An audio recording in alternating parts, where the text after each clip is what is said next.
गांधी का यह सपना था कि भारत एक अंतर्राष्ट्रीय जगत में इसका मस्तक ऊंचा हो।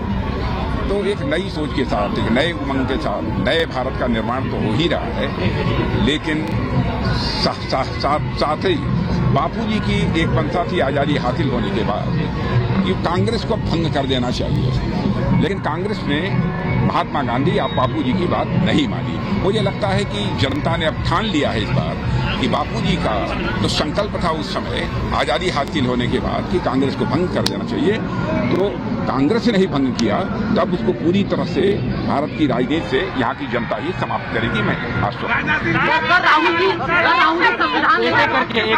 संविधान में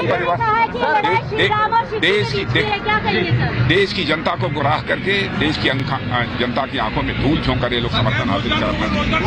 रोजगार जो है छीने राहुल जी संविधान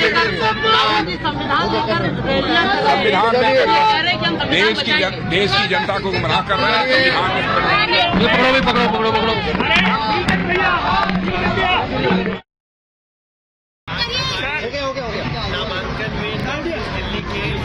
आदरणीय राजनाथ सिंह जी का आना, पिछली बार भी आए थे। जब पिछली बार आए थे तो हम लोगों का 1.5 लाख का जीत का अंतर 3.25 लाख में हो गया था।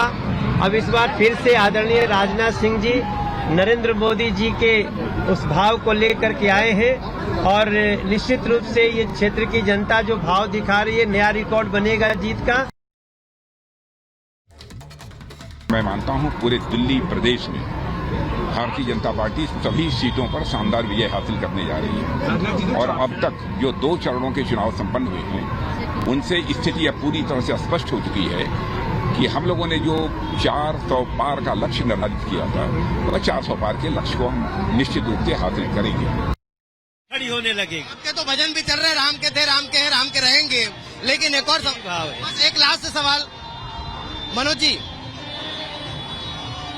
तो ये तस्वीरें आप देख रहे हैं, लगातार जन समर्थन जो है वो मिलता जा रहा है और लोगों का अभिवादन भी स्वीकार कर रहे हैं मनोज तिवारी, और यही कारण है कि अब साथ में लोगों से बातचीत करते हुए लोगों का अभिवादन स्वीकार करते हुए नजर आ रहे हैं। मनोज जी, राहुल गांधी संविधान साथ में लेकर मंचों पर पहुंच रहे हैं।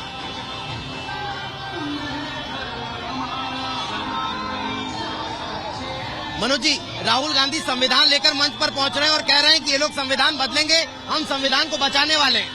उस संविधान को खा न जाए, संभल के रखना पड़ेगा। बहुत बहुत धन्यवाद। तो मनोज तिवारी को आप सुन रखे थे, ये साफ तौर पर उनका कहना है कि भारी जन समर्थन जो है वो मिलता हुआ यहाँ पर नजर आ रहा है। कन्हैया जी, कुछ गुनगुना दीजिए आज मनोज जी के लिए। जो राम को लाए हैं हम उनको लाएंगे, दिल्ली में फिर से हम भगवा लहराएंगे। जी थैंक यू, बहुत धन्यवाद। तो दिल्ली में एक बार फिर से भगवा लहराने के लिए बीजेपी आश्वस्त नजर आ रही है। विजय निशान के साथ दीपेश परगले, रिपब्लिक भारत। तो दिल्ली की उत्तर पूर्वी सीट से बीजेपी प्रत्याशी मनोज तिवारी आज अपना नामांकन दाखिल करने के लिए पहुंचेंगे और उनका ये रोड शो, जहां हमारे सहयोगी उनसे बातचीत कर रहे थे, और दूसरी तरफ कांग्रेस ब्लॉक से इंडी ब्लॉक से प्रत्याशी कन्हैया कुमार। तो ये तस्वीरें आप देख पा रहे हैं जहां रक्षा मंत्री राजनाथ सिंह भी उनके साथ मौजूद हैं और थोड़ी ही देर में मनोज तिवारी अपना नामांकन दाखिल करेंगे। लेकिन ये लड़ाई देखा जा रहा है कि जहां एक बार फिर से मनोज तिवारी पर बीजेपी ने भरोसा जताया है और यहां दिल्ली की 7 सीटों पर 2019 के लोकसभा चुनाव में बीजेपी ने अपना कब्जा जमाया था, लेकिन इस बार क्या दोबारा से बीजेपी वो इतिहास दोहरा पाएगी, ये सवाल बना हुआ है और तमाम ये दिग्गज अपना नामांकन दाखिल करने के लिए आगे बढ़ रहे हैं 24 के रण के लिए। तो ये तस्वीरें आपको दिखा रहे हैं उत्तर पूर्वी दिल्ली से मनोज तिवारी जो हैं वो नामांकन के लिए बढ़ रहे हैं आगे। और ये देखिए, उनके रोड शो में उनके साथ रक्षा मंत्री राजनाथ सिंह मौजूद हैं, पुष्कर सिंह मौजूद हैं। नामांकन से पहले दिल्ली में रोड शो हो रहा है और ये तस्वीर है, ये बताती है काफी कुछ, ये बयां करती है। हुजूम आप देख सकते हैं, यहाँ पर भारी भीड़ देखी जा रही है लोगों की और हर तरफ आप देख सकते हैं लोग बाहर निकले हुए हैं क्योंकि देखना चाहते हैं, और रक्षा मंत्री राजनाथ सिंह भी उनके साथ मौजूद हैं।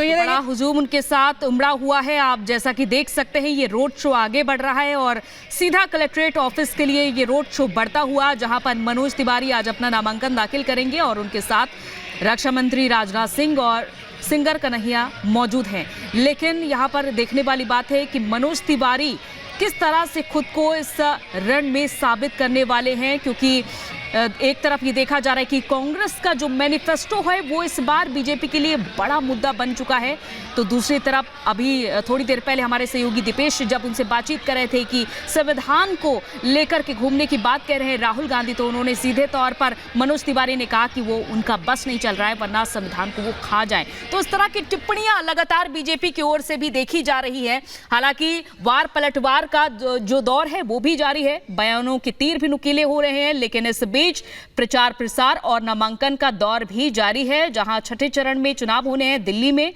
और ये तमाम जो प्रत्याशी हैं, तमाम जो दिग्गज हैं वो अपना नामांकन दाखिल करने के लिए पहुंच रहे हैं। फिलहाल मनोज तिवारी का रोड शो आप देख रहे हैं, सीधी तस्वीरें। उनको शिव का मतलब जिस दिन समझ जाएंगे उस दिन कांग्रेस फिर से खड़ी होने लगेगी। आपके तो भजन भी चल रहे हैं, राम के थे, राम के हैं, राम के रहेंगे। लेकिन एक और बस एक लास्ट सवाल मनोज जी, तो ये तस्वीरें आप देख रहे हैं, लगातार जनसमर्थन जो है वो मिलता जा रहा है और लोगों का अभिवादन भी स्वीकार कर रहे हैं मनोज तिवारी, और यही कारण है कि अब साथ में लोगों से बातचीत करते हुए लोगों का अभिवादन स्वीकार करते हुए नजर आ रहे हैं। मनोज जी, राहुल गांधी संविधान साथ में लेकर मंचों पर पहुंच रहे हैं।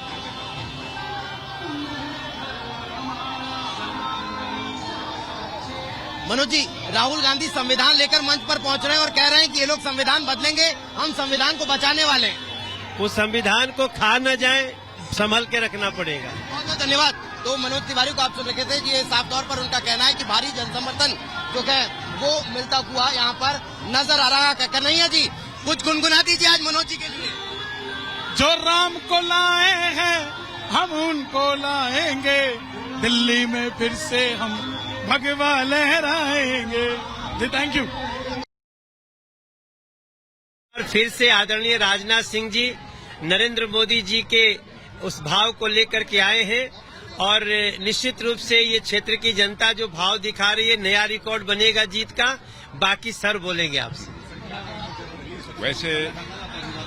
वैसे इस संसदीय निर्वाचन क्षेत्र में जैसा मनोज तिवारी जी ने कहा, एक नया रिकॉर्ड तो बनेगा ही, लेकिन मैं मानता हूं पूरे दिल्ली प्रदेश में भारतीय जनता पार्टी सभी सीटों पर शानदार विजय हासिल करने जा रही है। और अब तक जो 2 चरणों के चुनाव संपन्न हुए हैं उनसे स्थिति अब पूरी तरह से स्पष्ट हो चुकी है कि हम लोगों ने जो 400 पार का लक्ष्य निर्धारित किया था